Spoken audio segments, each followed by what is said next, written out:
Hello my dear friend, welcome to my YouTube channel Lakshya shooters.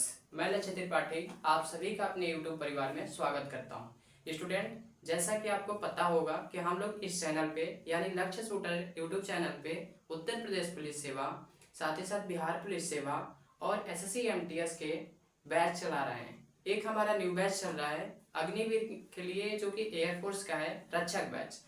आप जिस भी चीज की तैयारी करते हो, अगर आपको प्रॉब्लम होती है कि हमसे जीके जीएस नहीं हो पाता है, तो आप मेरे चैनल को सब्सक्राइब कर लो, ज्यादा से ज्यादा हमारे वीडियोस को शेयर कर दो और हमें एक प्यारी सी छोटी सी लाइक कर दो।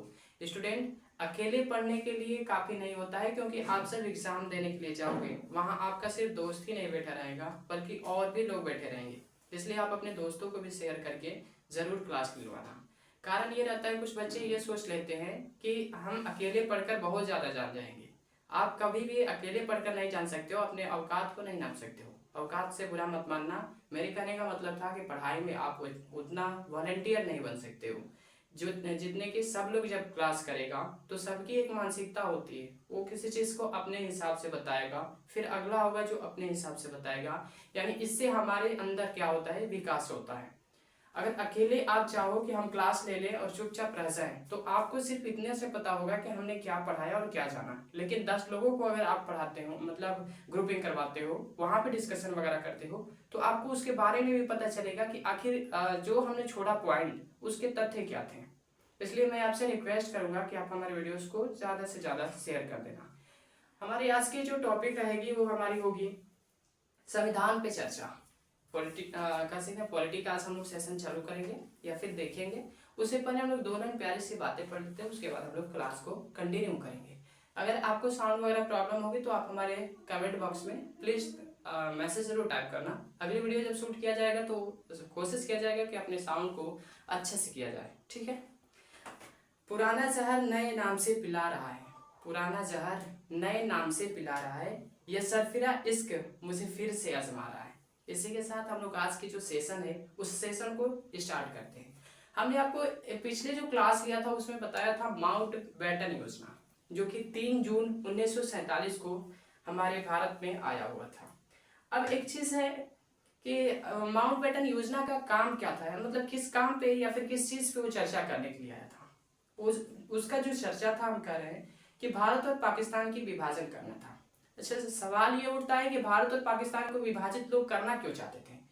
अंग्रेज ये जान चुके थे कि हमारी सबसे ज्यादा जो शक्ति है, यानी वो लोग सोच रहे थे कि हम सभी लोग खंड खंड में बट जाएं, क्योंकि हमारे पास जो पढ़े लिखे लोग रहते थे। अभी मैं बिहार से हूँ, लेकिन उस टाइम का जो बर्बरा सिस्टम था, मतलब कह सकते हैं जो एक तरह से आदिवासी सिस्टम था, उस पर बात करूँ तो इधर के लोग उतना पढ़े लिखे नहीं होते थे। लेकिन आपको मैं बताऊं, पहले से भी सावधान जो पड़ता है, कह सकते हैं हमारी स्टेट, वो लोग पढ़े लिखे होते हैं। तो उन लोगों ने सबसे अपना मुख्य उद्देश्य लगाया कि वहां के लोगों को हम लोग डिवाइड करना स्टार्ट करेंगे। मतलब अंग्रेज ये सोचते थे कि अगर इन लोगों को अभी भी बांट दें तो हम लोग कुछ दिन और राज कर सकते हैं। इसी की तरह जितने भी मुस्लिम लोग थे उधर के लोगों को भड़का लिया। और अगर मैं इस बात से थोड़ा सा हटूं, मतलब इस थोड़ा इतिहास में अगर आपको लाऊं, तो सबसे पहले जो अंग्रेजों का समर्थक थे, यानी कह सकते हैं जो अंग्रेजों को सपोर्ट कर रहे थे, वो हमारे मुस्लिम लीग के ही मेंबर लोग थे। अब मुस्लिम लीग में वो नहीं कहूंगा जैसे कि जिन्ना, इनका नाम नहीं लूंगा। मेरा मुस्लिम लीग कहने का मतलब है कि जैसे जो हैदराबाद अभी है, उधर के जो पठान लोग थे, वही लोग उनकी सहायता करते थे। आपको पता होगा कि जब सिराजुद्दौला यानी प्लासी का युद्ध जब किया था, जिस समय प्लासी का युद्ध हुआ था, छिड़ा था, या फिर मतलब कह सकते हैं उनसे जब सिराजुद्दौला से युद्ध हुआ था, अगर कंपनी वहां पे हार जाती तो वहीं पे हमारा कह सकते हैं कि कंपनी का इधर आना, आक्रमण करना बंद हो जाता। लेकिन कंपनी के लिए कह सकते हैं कि यहाँ के जो भारत के लोग रहते हैं वो थोड़ा कह सकते हैं लुलुप किस्म के इंसान होते हैं। अब कहें सर लुलुप का मतलब क्या, मतलब लालची किस्म के इंसान होते हैं। अगर आपको मैं लालच दूं तो आप कुछ भी करने के लिए तैयार हो जाते हो। मुझे कमेंट में गाली वगैरह का प्रयोग मत करना, because I am already know all constitution. मेरा सिर्फ ये कहने का मतलब था कि मैं आपको संविधान पढ़ा रहा हूँ, आपकी हिस्ट्री बता रहा हूँ। ऐसा नहीं कि मैं किसी को जातिवाद करने के लिए सिखा रहा हूँ। इसलिए मैंने कह दिया कि मेरे कमेंट में कोई भी गाली गलौज नहीं करेगा, क्योंकि मैं संविधान को अच्छे तरह से पढ़ कर आया हूँ। जो भी संविधान अगर गाली देता है उस पर बहुत ज्यादा बड़ा कार्रवाई करवा सकता हूँ। आगे चलो, हमारे यहाँ पे कहने का मतलब था कि जो कह सकते हैं आपके घर में अगर विभीषण पैदा हो जाते हैं तो जाहिर सी बात है आपकी लंका को ढा ही देंगे। वही सिराजुद्दौला के साथ हुआ था। उसका जो सेनापति था उसने अंग्रेजों से कह सकते मिल गया था, जिसको कि अगला नवाब बनना था। और उस नवाब बनने की होड़ में, यानी अंग्रेज तो चाहते थे, अंग्रेज की एक नीति थी, फूट डालो और राज करो, फूट डालो और राज करो। अब इसकी अगर मैं चर्चा करूं कि ये था क्या, तो आपको आपस में फूट डलवाना, मारपीट करवाना या फिर भड़काऊ जो भी कह सकते हैं करवाना, और आपके ऊपर राज करना, ये उनका मुख्य उद्देश्य था। तो यहाँ पे क्या हुआ था, जब सिराजुद्दौला युद्ध कर रहे थे तो उस टाइम जो इनका सेनापति था उससे उन लोगों ने कह दिया कि भाई देखो, हम लोग तुमको अगला नवाब बनाएंगे। और इस नवाब बनने के होड़ में उन्होंने सिराजुद्दौला को भूल गया और इसके कारण सिराजुद्दौला मारा भी गया। नहीं तो वो मारा नहीं जाता, बल्कि उस मैदान में उन लोगों को हारना पड़ता, दांत खट्टे करवा देता।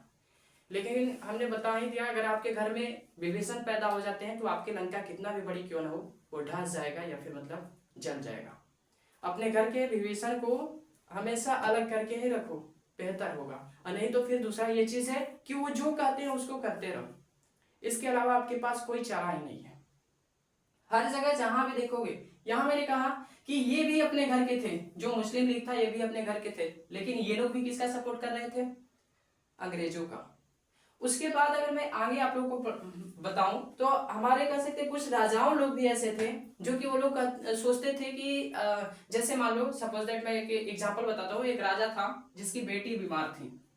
अभी मुझे नाम उनका अच्छे से याद नहीं है क्योंकि अभी मुझे इतिहास नहीं पढ़ाना था, मुझे पॉलिटिक पढ़ाना था। और जब मैंने छेड़ा तो थोड़ा बैक चला गया, मतलब कह सकते ज्यादा अंदर तक चला गया, इसलिए अभी मुझे उनका नाम नहीं याद है।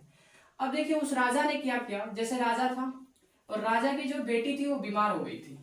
बीमार में एक अंग्रेज आता था, आया और उसने देखा कि उसकी बेटी बीमार हो गई है।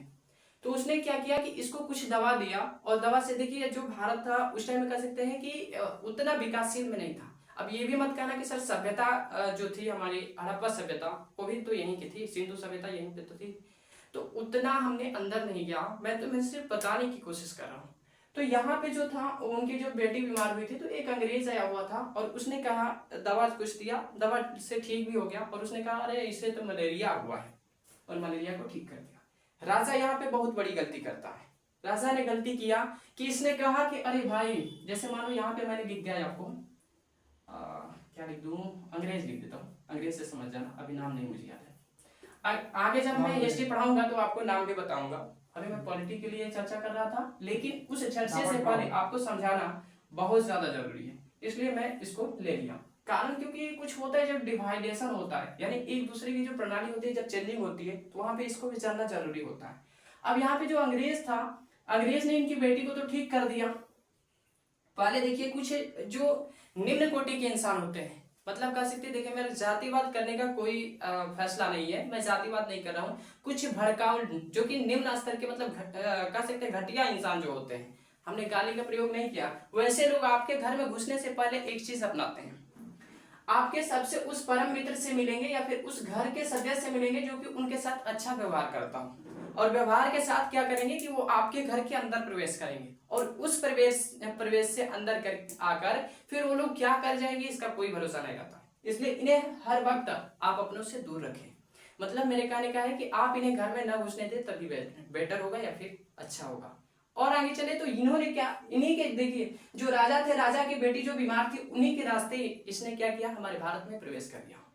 और भारत में प्रवेश करने के साथ ही इनके साथ एक घटना घटी, जो कि राजा ने कहा कि अंग्रेज भाई आओ तुम हमारे पास व्यापार करो और हम टैक्स को फ्री कर देते हैं।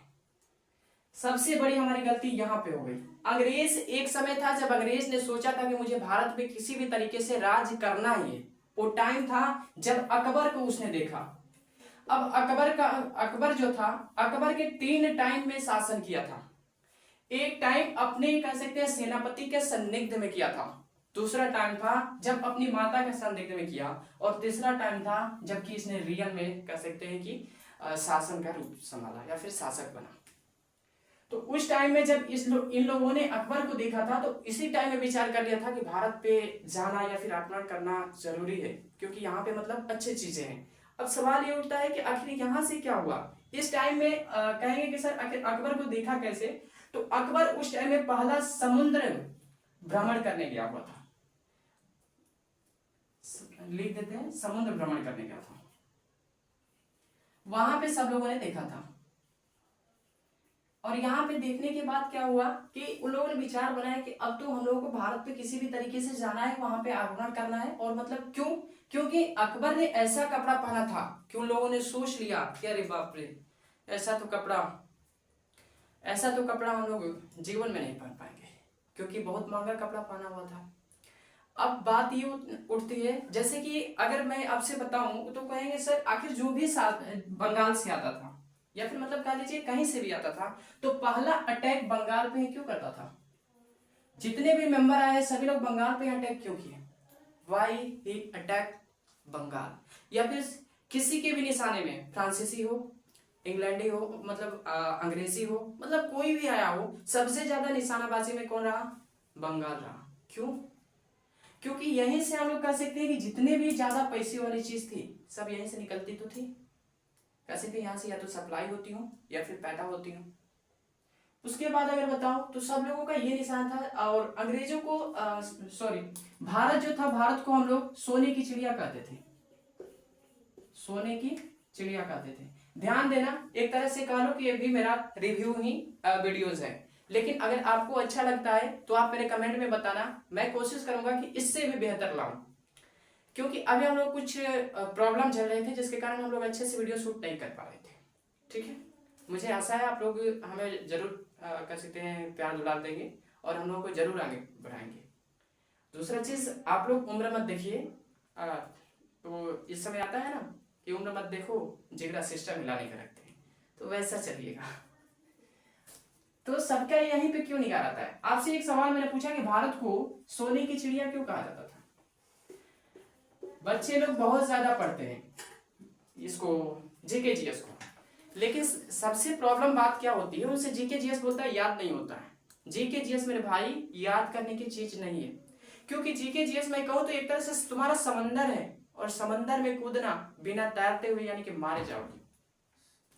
सिंपल बात है, अगर नदी में पानी भरी हो तो तुम मारे जाओगे अगर तुमको तैरने नहीं आता है। इसलिए सबसे पहला कोशिश करो कि तैरना सीखो।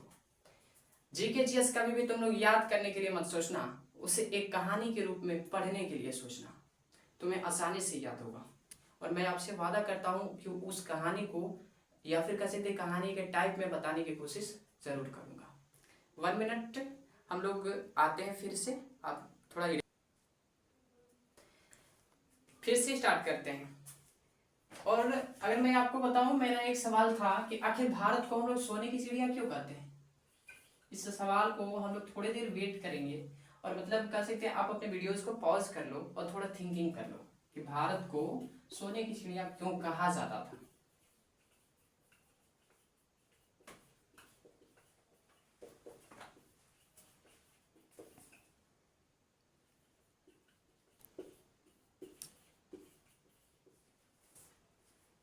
इस पे थोड़ा दिमाग लगा लेना।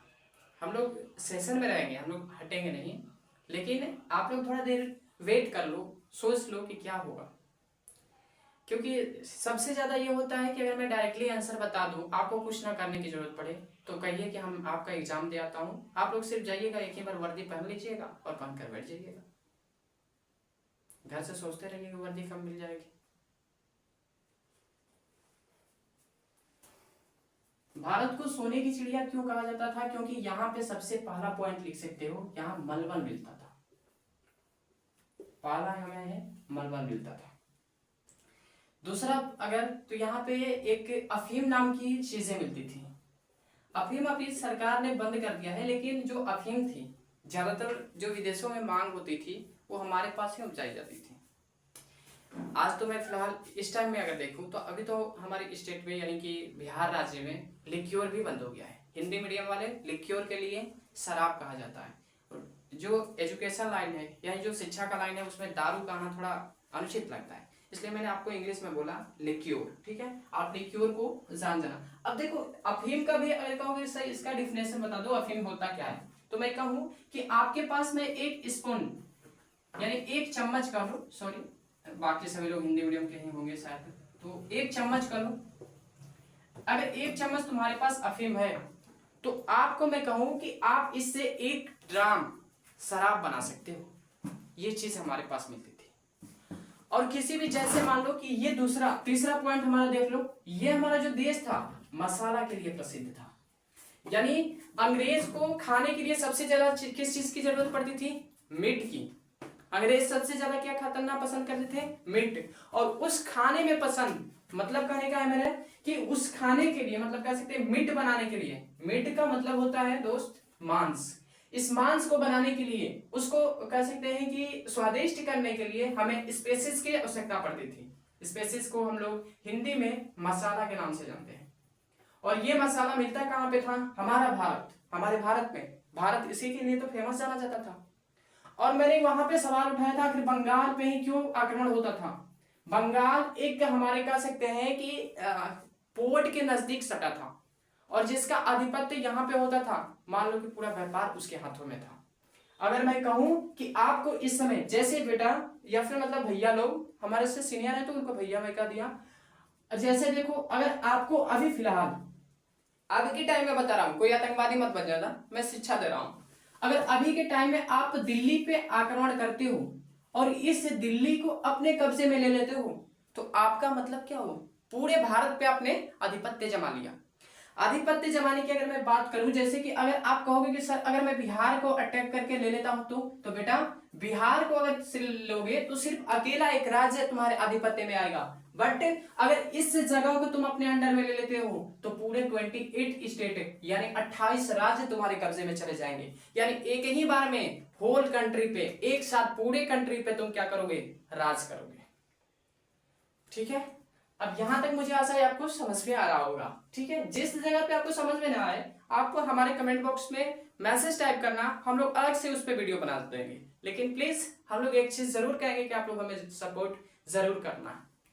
आगे अगर मैं चलूं तो यहां तक तो मैंने बता दिया, ठीक यही होता है। अब कहोगे सर ये कैसे पॉसिबल है कि हम लोग डायरेक्टली इस जगह पे आधिपत्य जमा लें? 2 तरीका है। एक तरीका, तुम अपने प्रेसिडेंट को यानी अपने राष्ट्रपति को अपने कब्जे में ले लो। राष्ट्रपति के बारे में अगर मैं जब इतिहास में पॉलिटी में जब आगे पढ़ाऊंगा, अभी मैं कोई क्लास नहीं ले रहा हूं बेटा, ध्यान देना, मैं सिर्फ आपको फीडबैक दे रहा हूं। क्योंकि अभी तक जितने भी मैंने क्लासें कराया, लैंग्वेज अच्छा नहीं था। उस लैंग्वेज में मुझे भरोसा है कि आप लोग को अच्छे से सुनाई वगैरह नहीं देता था, क्योंकि जो हमारे कन्वर्जन होती थी बहुत स्लो करते थे। अभी का जो कन्वर्जन हमारा है, हमें आशा है कि आपको अच्छे से सुनाई दे रहा होगा, या फिर मतलब कह सकते हैं हमारा बोर्ड वगैरह सब चीज अच्छे से दिखाई दे रहा होगा। ठीक है, तो मेरे देखो, जैसे मैंने कहा कि राष्ट्रपति को अपने कब्जे में ले लो। अगर मैं आपको राष्ट्रपति के बारे में थोड़ा सा बात बताऊं, कहोगे सर राष्ट्रपति कब्जे में हो जाएगा तो इससे देश को क्या होगा? बहुत कुछ होगा।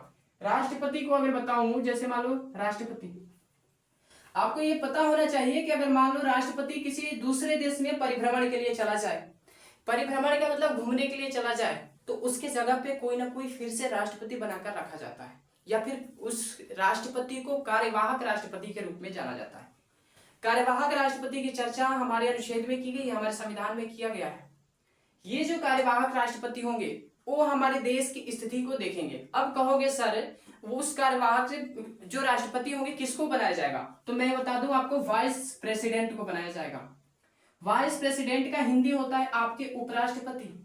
लेकिन पता चला कि यहाँ पे जो उपराष्ट्रपति थे, यानी जो भारत में, जैसे मैं आपको एग्जांपल देकर ही बता देता हूँ, जैसे मान लो आपके राष्ट्रपति श्रीमती महामना द्रौपदी मुर्मू जी कहीं विदेश यात्रा पे गई हैं, तो उस टाइम में जो आपके कार्यवाहक, मतलब कह सकते फिलहाल जो ड्यूटी में रहेंगे, राष्ट्रपति का पदभार ग्रहण करेंगे, वो रहेंगे आपके जगदीप धनखड़।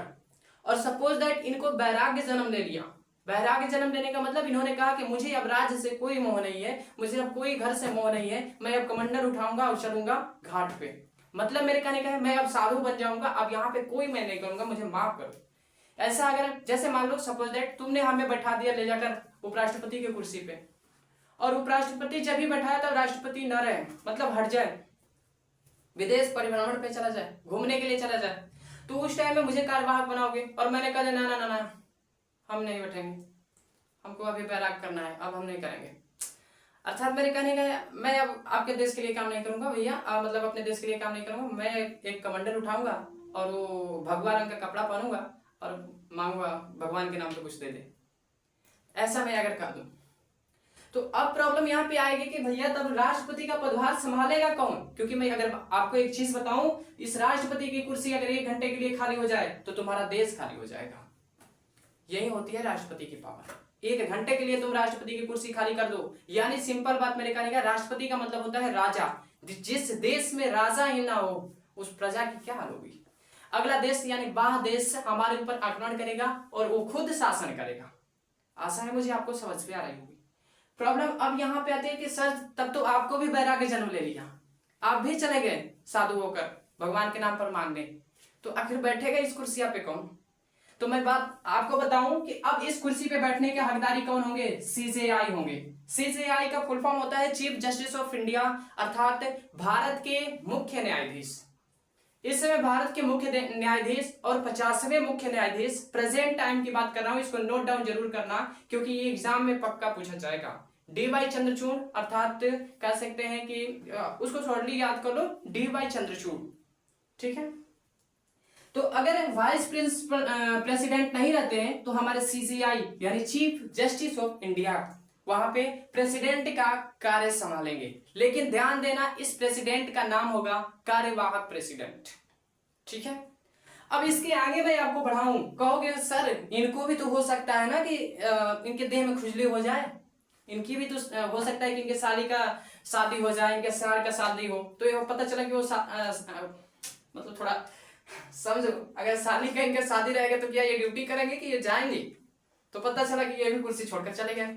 इनके साल अगर हमसे कोई पूछे तो इनकी साली का शादी था, नहीं पता चला इनकी सास मर गई हो तो वहां चले गए हो, तो बड़ा दिक्कत हो गया। आप कहोगे सर तब आखिर फिर कौन रहेगा? राजा की कुर्सी जब ही खाली, अगला देश आक्रमण और तुम्हारा देश खल्लास, मतलब खत्म। तो अब इस जगह पे आएंगे सीनियर जज, जिनको हम लोग वरिष्ठ जज के नाम से जानते हैं, और वो भी वरिष्ठ जज कहाँ के रहने चाहिए? तो आपके SC के रहना चाहिए। SC का मतलब होता है आपके सर्वोच्च न्यायालय अर्थात सुप्रीम कोर्ट का जज होना चाहिए।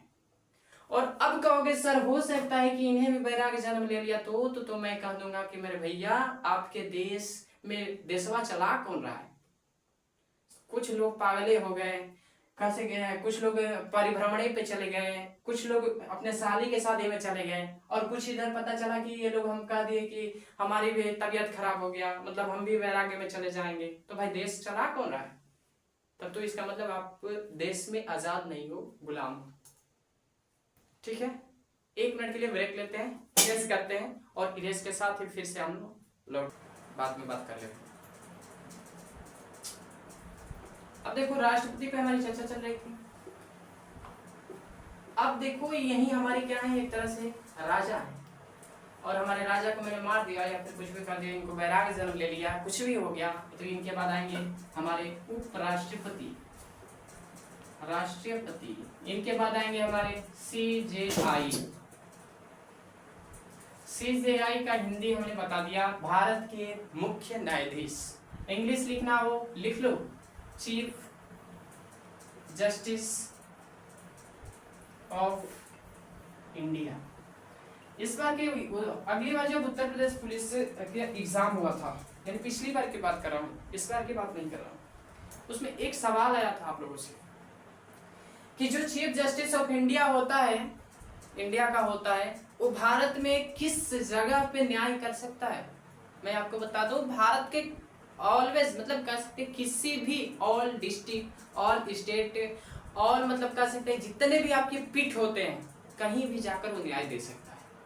आप इस व्यक्ति को नहीं रोक सकते हो कि इस जगह पे तुम न्याय मत करो, मतलब इस जगह पे आप कह सकते हो कि आप अपनी कोर्ट मत लगाओ। कारण ये होता है कि अगर तुमने ऐसा कहा, ऐसी प्रॉब्लम खड़ा की, तो फिर ये आपको हटा सकता है। और दूसरा चीज एक और, कुछ लोग कहते हैं कि जो हमारे जज लोग होते हैं, इस जज को हम लोग क्या कर सकते हैं कि कम पावर में होते हैं। बेटा कम पावर में नहीं होते हैं जज लोग। जज की पावर अगर मैं चर्चा करूं, मतलब यहाँ पे चलूं, आज की क्लास हमारी रिव्यू चल रही है, अगर इसकी बात मैं करूंगा, जज की बात करवा लो, जज की अगर बात करोगे अपने, तो एक डिस्ट्रिक्ट जज के पास इतना पावर रहता है कि अगर वो अपने सिग्नेचर करके और कह दे कि हमारे प्रधानमंत्री को कल सुबह हाजिर कर देना, कोर्ट में हाजिर होना पड़ेगा, उन्हें पैर पकड़ के माफी मांगना पड़ जाएगा। देखते हो, अगर वीडियो देखते होगे तो जो जज होते हैं या फिर जज वकील जो होते हैं, ये लोग अच्छे अच्छे जो डीएम लोग होते हैं, एसपी लोग होते हैं, इनको गरिया देता है, गाली दे देता है, छोड़ता नहीं है। जैसे अभी भी देखो कुछ वीडियोस होंगे यूट्यूब पे, उनको देखो, जो फिल्म की बात नहीं कर रहा हूं, फिल्म में तो गाली गलौज होता है, लेकिन हकीकत की भी बात कर रहा हूं कि जो जज होता है तुम्हारे डीएम और तुम्हारे एसपी को गालियां देता है। साथ साथ में मैंने ये भी कह दिया कि जो तुम्हारे जज होंगे, तुम्हारे जज को क्या कर तुम्हारे जो जज होंगे वो तुम्हारे पीएम को गालियां सकता है। और अगर पीएम को लिख दे कि पीएम कल, मैं अभी कैमूर से पढ़ा रहा हूं, तो अगर पीएम कह दे पीएम को कि तुम्हें कल सुबह 10 बजे तक कैमूर के डिस्ट्रिक्ट में हाजिर होना है, तुमने हाजिर होना पड़ेगा, अन्यथा आपको सीजीआई वगैरह या फिर कह सकते हैं सीनियर जज से आपको लिखित प्रमाण लेना पड़ेगा, उनसे जाकर माफी मांगनी पड़ेगी कि हमें कहो कि ऐसा करने पे मजबूर न करें। नहीं तो जज के पास इतना पावर होता है कि अगर आपको टाइम दिया है 10 बजे आप प्रेजेंट हो जाओ, अगर 10 बजे प्रेजेंट नहीं होते हो तो आपको हथकड़ी डलवा कर लाएगा, आपको कहेगा इसको हथकड़ी डालो और खींच कर लाओ, आपको वैसे आना पड़ेगा, आप चाहे कुछ भी हो। ये होती है हमारी जज की पावर या फिर कह सकते हैं शक्ति। अब तो समझ गए होंगे। कुछ लोग कह देते हैं कि अभी फिलहाल में जो हमारे लीडर होते हैं, यानी हिंदी में मैं कहूं नेता लोग जो होते हैं, नेता लोग पढ़े लिखे नहीं होते हैं, अनपढ़ होते हैं। तो आखिर फिर देश कैसे चलता है? बेटा जो लीडर हमारे होते हैं सर्वे सर्वा नहीं होते हैं। भारत का सर्वे सर्वा तुम्हारे ना प्रधानमंत्री होंगे, ना राष्ट्रपति होंगे, ना सांसद होंगे, ना कह सकते हैं कोई भी मेंबर होगा। भारत मतलब किसी भी कहो, यहाँ का जो सर्वे सर्वा होगा वो होता है तुम्हारे सचिव, यानी जिसे तुम लोग इंग्लिश में सेक्रेटरी का नाम देते हो। और एक अगर आईएएस के पद पे जाते हो या आईपीएस बनते हो तो तुम्हारी ये चाह होती है कि हम भी एक दिन सचिव बन जाए, सेक्रेटरी बन जाए। अर्थात इसका मतलब ये होता है, मैं आपको एक अगर एग्जांपल दूं तो आप देखोगे कि मान लो ये आप हो और यहाँ एक छोटा सा बच्चा है, उसको एक लालच देते हो। अरे समझो किसी को नंबर वंबर दिलवाना रहता है तो क्या करता है, उसको टाफी देने का लालच करता है, ले दो वाला टाफी दे देता है और तुझे उसको नंबर दे देना। तो वही है, आप इसको लालच देते हो टॉफी का ना, ठीक वही जो सेक्रेटरी होता है यानी जो सचिव होता है, कैबिनेट सचिव की मैं बात कर रहा हूं या फिर स्टेट सचिव की बात कर रहा हूं, वो डीएम को टॉफी देते हैं, आजा आजा ले लो ले लो ले लो। समझ लो सचिव की पावर क्या होती है। तो ये जो आपके प्रधानमंत्री होते हैं, आपके जो सांसद होते हैं या फिर जो आपके लीडर होते हैं, वो सर्वे सर्वा बेटा कभी नहीं होते हैं, इतना याद रखना। इसीलिए हम लोग जब भी नेता लेते हैं इससे कोई मायने नहीं रखता है वो पढ़ा लिखा है या नहीं है। अभी बिहार में राजनीति जब चलती है तो सब लोग कहता है कि तेजस्वी यादव पढ़े लिखे नहीं है। अरे भैया पढ़े लिखे की काम क्या है नेतागिरी में? पढ़े लिखे हो आईएएस पीसीएस बनो, उसमें क्यों जाओगे? अब ये सवाल मत करना तो आप क्यों यूट्यूब पे डालते हैं या फिर फेसबुक पे डालते हैं कि हमें लीडर बनना है। बेटा मेरे कहने का मतलब एक ही है, सिवाय मुझे लाल बत्ती में रेड लाइट वाली गाड़ी में बैठना है, वो भी 4 गाड़ियों के साथ। अगर रेड लाइट में या तो मैं पढ़कर अपनी कलम चलाकर अधिकारी बनूंगा, और नहीं तो मुझे मर्डर करने की आवश्यकता क्यों ना पड़े, मैं मर्डर करके भी एक नेता बनूंगा। ये मेरी सोच है, because I want to change the rule. और रूल को चेंज करने के लिए तुम्हारे पास एक ही रास्ता है, फॉलो द रूल। लिख लेना अपने बुक कॉपी पे, लिखना चाहो तो follow the rule, go on the top and change the rule, change the rule. अर्थात हिंदी मीडियम वाले हिंदी समझ लो, तुम रूल को फॉलो करो, ऊपर जाओ, ऊपर की सीढ़ी पे पहुंचो और वहां से अपने रूल को ही चेंज कर दो, अपने हिसाब से कंट्रोल करो। सचिव लोग अपना ही दिमाग लगाता है, वहां पे नेताओं का कोई चारा नहीं चलता है। लेकिन मैं आपको एक चीज बताऊं, आप जब आईएएस पीसीएस बनते हो तो इतना याद रखना, इतना ध्यान देना कि किसी के साथ अन्याय ना हो, क्योंकि आईएएस पीसीएस बनना आसान है लेकिन क्राइम रेट और किसी के साथ सच्चा व्यवहार करना बहुत दुर्लभ है। क्योंकि सब लोग ये तो सोचता है कि हम आईएएस पीसीएस बनेंगे और हम लोग गरीबों की सेवा करेंगे, लेकिन जब वहां पे जाता है तो अच्छे से बात नहीं करता है, जबकि उसकी सैलरी कौन दे रहा है? एक आम पब्लिक, सैलरी कौन देता है? एक छोटा सा मुखिया बन जाओ, तुम्हें पैसा महीने का मिलने स्टार्ट हो जाता है। सांसद बन जाओ, तुम्हें पैसा मिलने स्टार्ट हो जाता है। लेकिन उसने कभी सोचा कि ये सैलरी मिलती कहाँ है? वो वही काम करता है। जैसे मैं तुम्हें बता दूं, पता चला कि किसी ने अपनी पत्नी का मर्डर करके आ गया, 2 लाख रुपया दे दो, तुम्हें जेल नहीं जाना पड़ेगा। ये मत करना। इसके लिए कभी तुम IAS PCS मत बनना। और ऐसे अगर IAS PCS बनते हो तो तुम्हारी जिंदगी के लिए थू है। तुम अच्छे IPS नहीं बन पाए या फिर तुम अच्छे IAS नहीं बन पाए। मुझे विश्वास है कि इस वीडियो को तुम लोगों को बहुत अच्छा लगा होगा।